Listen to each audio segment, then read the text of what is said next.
اگر آپ چاہتے ہیں نا زندگی میں سکون ہو تو حقیقتوں کا سامنا کرنا سیکھیں. آپ جو ہیں وہ رہنا سیکھیں، جو آپ نہیں ہیں وہ بننے کی کوشش نہ کریں. حقیقت کا سامنا کرو گے تو زندگی اطمینان میں آ جائے گی. ہم نے نا بہانے بنا لیے ہیں، ہیلے بنا لیے ہیں، جھوٹ کے سہارے اپنے آپ کو اونچا کر لیا. ایک آدمی سے کہا جاتا ہے تو رشوت نہ لے، تو کہتا ہے میں غریبوں سے نہیں لیتا. تو میرا سوال یہ ہے کہ امیروں کا حساب لینے کی اللہ نے تیری ڈیوٹی لگائی ہے، تیرے ذمہ لگایا ہے کہ تو امیروں کا حساب کر. تمہیں کیا ضرورت پڑی ہے؟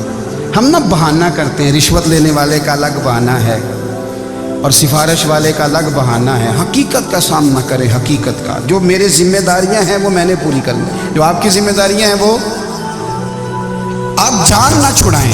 حقیقت پسند بنے. میرے رسول کریم پھر پڑھیے درود شریف صلی اللہ تعالی علیہ وسلم.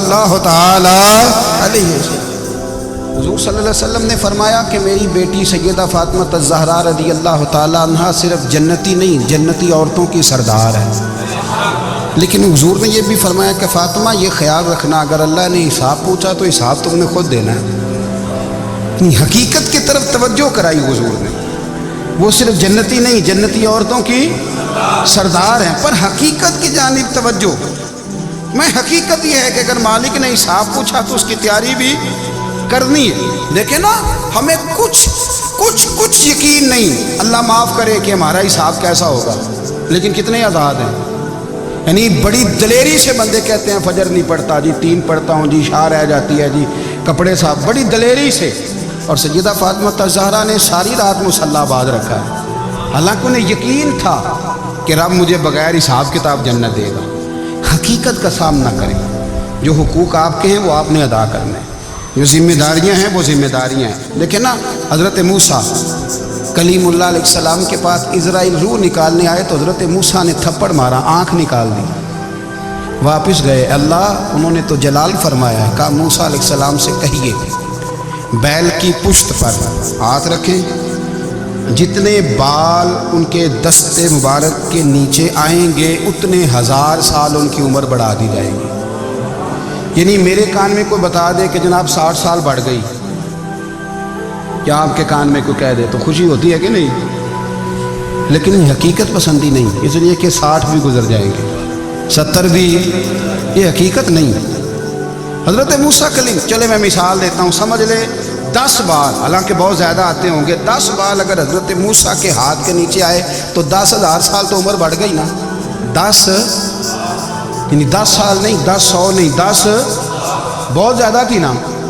حضرت موسیٰ کلیم اللہ علیہ السلام سے آ کے عرض کیا گیا حضور بیل کی پشت پر ہاتھ رکھیں، جتنے آپ کے ہاتھ کے نیچے بال آئیں گے اتنے 1000 سال عمر بڑھ جائے گی. تو حضرت موسیٰ نے حقیقت پسندی والی بات کی. فرمایا پھر کیا ہوگا؟ 10,000 سال کے بعد پھر کیا ہوگا؟ کہا حضور جانا تو پھر بھی ہے. فرمایا پھر ابھی چلتے ہیں. اگر جانا ہے نا، جانا ہے تو پھر، اگر جانا ہے تو پھر ابھی. اور سجنوں اگر نماز پڑھنی ہے تو ابھی کیوں نہیں؟ اگر داڑھی رکھنی ہے تو پھر رمضان کا انتظار کیوں کریں؟ ابھی کیوں نہیں؟ اگر سچ بولنا ہے تو پھر، اگر رزق حلال کھانا ہے تو پھر انتظار کاہے گا؟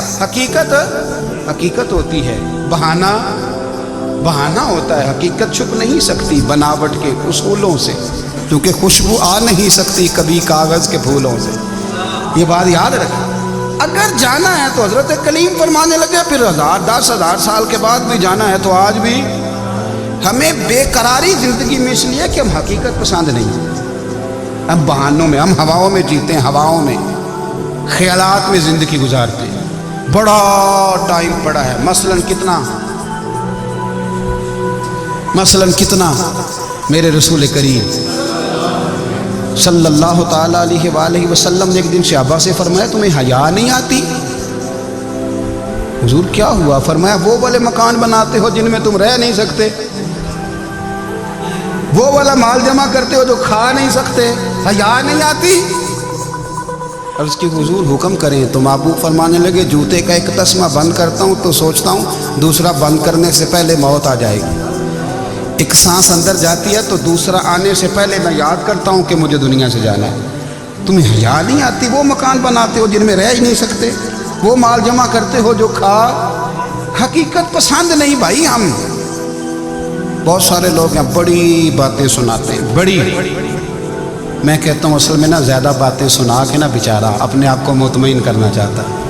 اصل بات یہ ہے کہ اندر سے نا ہلا ہوا ہے، کچھ بھی نہیں، بڑا زیادہ ہنستا ہے اور مجھے لگتا ہے کہ کوئی گہرا زخم چھپا رہا ہے۔ اس لیے ملمہ سازی، حقیقت پسند بنو، حقیقت پسند۔ یاد رکھنا، من ترک صلاۃ متعمدا فقد کفر، میرے رسول نے حقیقت بیان کی، فرمایا جس نے ایک نماز بھی جان بوجھ کے چھوڑی اس نے رب کے رب ہونے کا انکار کیا، اس نے کفران نعمت کیا۔ یہ حقیقت ہے، کوئی کلیریفیکیشن نہیں، کوئی وضاحت نہیں۔ جو نماز نہیں پڑھتا، جھوٹ بولتا ہے، غلط بیانی کرتا ہے۔ جو شخص رزق حرام کما کے کہتا ہے کہ اس کے بغیر گزارا نہیں چلتا، وہ جھوٹ بولتا ہے۔ اس لیے کہ رب فرماتا ہے جب تجھے پیدا کیا ہے تو تیرا رزق میرے ذمہ ہے۔ اللہ فرماتا ہے کہ لا یکلف اللہ نفسا الا وسعہا، میں کسی پر وہ بوجھ نہیں ڈالتا جو اٹھا نہ سکے۔ نماز فرض کیا، اس کا مطلب ہے ہم پڑھنے کے قابل ہیں۔ اس نے ہمارے ذمہ داریاں لگائی ہیں تو مطلب یہ ہے کہ ہم ذمہ داریاں ادا کرنے کے قابل ہیں، ورنہ وہ کہتا ہے میں وہ بوجھ ڈالتا ہی نہیں جو تجھ سے اٹھایا نہ جائے۔ اگر چاہتے ہو کہ زندگی میں اطمینان ملے تو خدا را حقیقت پسند والی زندگی گزارو۔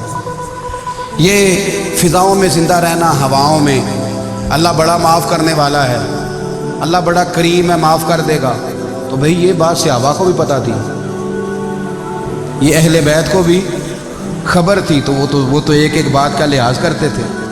یہ غوث اعظم کو بھی پتہ تھی، یہ ان کے والد کو بھی پتہ تھی، جنہوں نے کسی کا ایک سیب کھا لیا تھا تو 12 سال اس کے گھر میں نوکری کرتے رہے، انہیں نہیں پتہ تھا اللہ بڑا کریم ہے، معاف کر دے گا، ایک سیب ہی ہے نا۔ تو حقیقت پسندی آپ کو سکون دے گی، اور اگر آپ نے اپنے آپ کو غیر مطمئن کیا ہوا ہے، بات کچھ اور ہے، اور آپ نے اپنے آپ کو ڈال کسی اور طرف لیا ہے، تو پھر آپ کو سکون مل سکتا؟ سکون حقیقت پسندی میں، اصل میں سکون ہوتا ہے، اداکاری میں سکون نہیں ہوتا۔ تیسری بات سنیں، اگر آپ چاہتے ہیں زندگی میں مطمئن رہیں تو دنیا داروں سے امیدیں توڑ دیں، اللہ اور اس کے رسول سے امید وابستہ کریں، اولیاء اللہ سے امیدیں وابستہ کریں، صحابہ اور اہل بیت سے امیدیں، اللہ اور اللہ والوں سے امیدیں، دنیا داروں سے امیدیں۔ آپ کو پتہ ہے دنیا دار کی تباہی کب ہوتی ہے؟ جب انہیں خوش آمدی مل جاتا ہے۔ چودھری کا بیڑا اس وقت غرق ہوتا ہے جب اسے چودھری کہنے والے زیادہ ہو جاتے ہیں۔ سیٹھ صاحب اور نواب صاحب بیچارے تباہ تب ہوتے ہیں بھولے پن میں، جب ان کے دائیں بائیں ریلا ہوتا ہے سیٹھ صاحب کہنے کا، لوگ انہیں کھانا چاہتے ہیں، پیار ان کا نہیں ہوتا، ان کی جیب کا ہوتا ہے، محبت ان سے نہیں ہوتی، ان کی کرسی سے ہوتی ہے، ضروریات کا پیار ہوتا ہے، تباہ کر دیا جاتا ہے۔ ہماری ساری توقعات دنیا داروں سے وابستہ ہو گئی ہیں، ناراض نہ ہونا۔ پیروں نے، مولویوں نے، درویشوں نے، انہوں نے بھی سیٹ رکھے ہوئے جلسوں کی صدارت کرانے کے لیے، یعنی مذہبی جلسہ ہے، اس میں بہت زبردست پڑھے لکھے صاحب تقوی عالم کا خطاب ہے، اور کی صدارت وہ بندہ کر رہا ہے جس نے عشاء کی نماز بھی نہیں پڑھی، وہ بندہ صدارت کر رہا ہے۔ کیوں؟ اس لیے کہ اس نے لاکھ روپیہ دیا محفل میں۔ خدا را دنیا داروں سے امیدیں چھوڑ دیں، ورنہ آپ کمزور پڑ جائیں گے، آپ کی امیدیں ٹوٹیں گی۔ کتنا کمزور ہے وہ شخص جو 2-4 ہزار کے لیے کسی بندے کی چاپلوسی کرتا ہے، اس کے پیچھے بھاگتا ہے، خوش آمدیں کرتا ہے، تھوڑے سے نوٹوں کے لیے، دکھ سکھ میں کام آئے گا اس کام کے لیے۔ میرے رسول کریم علیہ السلام نے فرمایا جس نے بندوں کو راضی کرتے کرتے رب کو ناراض کر دیا، اس کی دنیا بھی گئی اور آخرت بھی گئی، اور فرمایا جس نے بندوں کی پرواہ نہیں کی، اللہ کو راضی کیا، فرمایا اگر رب راضی ہو گیا تو لوگوں کے دلوں میں بھی محبت پیدا فرما دے گا۔ کیا ضرورت ہے خوشامد کرنا دنیا داروں کی، سیٹوں کی، نوابوں کی، چاپلو۔ اور میں آپ کو ایک بات بتاؤں، ہوتا پتہ کیا ہے، یہ جو حب جا اور حب با ہوتی ہے نا، اس سے پیٹ نہیں بھرتا۔ آپ کو اگر خوشامد کرنی ہے تو پھر آپ کو ساری زندگی کرنی ہے، پھر ان کو بھی پتہ ہوتا ہے کہ تعلق کس بنیاد پر ہے، اس میں کبھی بھی خلوص پیدا نہیں ہوتا۔ آپ بے چین رہتے ہیں، بے قرار رہتے ہیں، آپ کو تکلیف رہتی ہے ہمیشہ، کبھی بھی دنیا داروں سے امیدیں وابستہ نہ کریں۔ ایک بات سنیں بڑی شاندار، امام غزالی نے لکھی ہے۔ امام غزالی فرماتے ہیں کہ ہارون رشید نہ حج کر کے واپس آیا بغداد میں، تو کونے میں حضرت بہلول دانا بیٹھے تھے، رش بہت تھا، مجمع بڑا تھا۔ حضرت بہلول دانا بھی سڑک کے کنارے بیٹھے تھے، تو سپاہی کہنے لگے یہاں سے اٹھ جاؤ، فرمانے لگے ہارون رشید کی زمین نہیں، زمین میرے رب کی ہے، میں کیوں اٹھوں؟ وہ قریب سے گزرا تو سلام لی، تو آپ نے اس کا پروٹوکول دیکھا تو فرمانے لگے ہارون رشید تجھ سے تگڑے تگڑے موٹے موٹے پروٹوکول میں نے لوگوں کے دیکھے ہیں، اور یہ جو تیرے دائیں بائیں آج تیرے نعرے لگا رہے ہیں یہ پہلے ان لوگوں کے نعرے لگایا کرتے تھے، اور تھوڑا وقت گزرنے دے، جو تیرے بعد آئے گا نا یہ سارے پھر ان کے نعرے بھی لگائیں گے۔ تو جھوٹ کی دنیا میں زندہ ہے، ان سے تو نے امیدیں وابستہ کی ہیں، یہ کل اس کے نعرے لگائیں گے۔ اس کے دل پہ بڑا اثر ہوا، گھوڑے سے اتر آیا، آگے کہنے لگا حضور آپ نے مجھے بڑی اچھی نصیحت کی ہے، میرا دل بڑا ٹھنڈا ہوا ہے، میں نے سنا ہے آپ مقروض ہیں، کچھ لوگوں کا قرض، تو مجھے کوئی حکم ہی کر دیں۔ آپ ہنسنے لگے، فرمانے لگے یار تو بڑا ہی بیوقوف ہے، بڑا ہی بیوقوف ہے، تو میں تجھے نصیحت کر رہا ہوں تو مجھے الجھا رہا ہے، حضور کوئی حکم کر دیں۔ کیا خوبصورت انداز ہے رب کریم کے بندوں کا۔ حضرت بہلول دانا فرمانے لگے تیرا رب کون ہے؟ کہا اللہ، تو فرمایا میرا کون ہے؟ کہا اللہ۔ فرمانے لگے یہ تو نہیں نہ ہو سکتا کہ اللہ ہارون رشید کو دیتا رہے اور بہلول دانا کو بھول ہی جائے، یہ تو نہیں نہ ہو سکتا کہ ہارون رشید کو دیتا رہے اور بہلول دانا کو بھول جائے۔ فرمایا اس کا دل، اس کا ارادہ ہوا، ارادہ قدرت ہوا کہ بہلول مقروض رہنا چاہیے، تو اگر رب مجھے رکھنا چاہتا ہے، دکھ قبول محمد بخشا راضی رہن پیارے، اگر وہ چاہتا ہے میں مقروض رہوں تو میں بھی چاہتا ہوں کہ میں مقروض ہی رہوں، یہ تو نہیں نہ ہو سکتا کہ تجھے دے اور مجھے نہ دے۔ فرمایا میری تجھ سے کوئی امید نہیں، مجھے جب بھی دے گا میرا رب بھی دے گا، اور وہ دے گا تو پھر انشاءاللہ خزانے کھول کے دے گا۔ دنیا داروں سے امیدیں وابستہ کرنا، لوگوں کے پیچھے، یہ چھوڑ دیں، آپ بے چین رہیں گے، بے قرار رہیں گے۔ اللہ والوں سے ضرور امیدیں وابستہ کریں، اس لیے کہ ان کے پاس جو کچھ ہوتا ہے وہ دراصل رب کا ہی ہوتا ہے، لیکن سیٹھوں سے، نوابوں سے، سیاستدانوں سے باز آ جائیں۔ ہماری بڑی امیدیں وابستہ ہیں۔ میں اکثر کہتا ہوں جتنے پھیرے نوکری کے لیے دنیا دار کے دروازے پہ لگائے ہیں نا، اس سے کم دفعہ مسجد میں نفل پڑے ہوتے تو رب اتنی بڑی مہربانی فرما دیتا۔ تیسری بات یہ یاد رکھیں، اگر سکون لینا چاہتے ہیں نا، اگر سکون لینا چاہتے ہو نا تو لوگوں کو ڈسکس کرنا بند کر دو۔ کس کو اللہ نے کتنے پیسے دیے ہیں وہ جانے اور اللہ جانے، کس کو اللہ نے کتنی گاڑیاں دی ہیں وہ جانے، اور لوگوں کو ڈسکس کرنا جی۔ یعنی میں ایک جگہ بیٹھا تھا تو ایک صاحب گاڑی والا گزرا، گاڑی میں بیٹھ کے، اس کا پڑوسی تھا، کہندے تھا منہ ہے کار والا، میں کہ وہ تے ہے تاں ہی بیٹھا ہے، تو ہن میں کہ سمجھانا سی نا انہوں، میں کہ توں تے میں حساب لائیے بھی ساڈے کول کوئی نہیں، وہ تے ہے، لیکن نا اللہ نے اسے دی ہے نا، تو اللہ نے چاہا نا وہ کار میں بیٹھے، تو اس نے پھٹے پہ بیٹھ کے یہ تبصرہ کیا کہ منہ ہے کار والا، میں کہ بھی وہ تے ہے تاں کار ہے تھے۔ اب مجھے تجھے اندازہ لگانا چاہیے کہ ہم کیا یہ بحث ہے، یعنی اللہ کو چاہیے تھا معاذ اللہ کے پہلے تجھ سے پوچھتا کہ اسے کار دینی ہے کہ نہیں، کیا مطلب فضول بحث ہے۔ وہ چیز ہمیں اتنا تنگ کرتی ہے، اتنی تکلیف دیتی ہے کہ آپ یقین کریں سارا دن اسی کو ڈسکس کرتے ہیں، سارا دن اس کے پاس گاڑی ہے، اس کے پاس کار ہے، فلانے کا پیسہ 1 نمبر ہے، فلانے کا 2 نمبر ہے، فلانے کا 6 نمبر ہے، اصل بات کے اندر حسد ہے، اس کو نکالو۔ ایک بات کہنے لگا ہوں، اسے یاد رکھنا، میرے اعلیٰ حضرت رحمۃ اللہ علیہ فرمایا کرتے، حسد کرنے والا بندوں پر اعتراض نہیں کرتا، اللہ پر اعتراض کرتا ہے۔ وہ کہتا ہے اللہ اسے کیوں دیا ہے، اتنا کیوں دیا ہے، معاذ اللہ وہ اللہ کی تقسیم پر اعتراض کرتا ہے۔ حسد کرتے ہو بے چین رہو گے، حسد آپ کے دل کو تڑپا کے رکھ دے، چھوڑے۔ اللہ بڑا کریم ہے، جس کو جہاں چاہتا ہے وہاں بٹھا دیتا ہے۔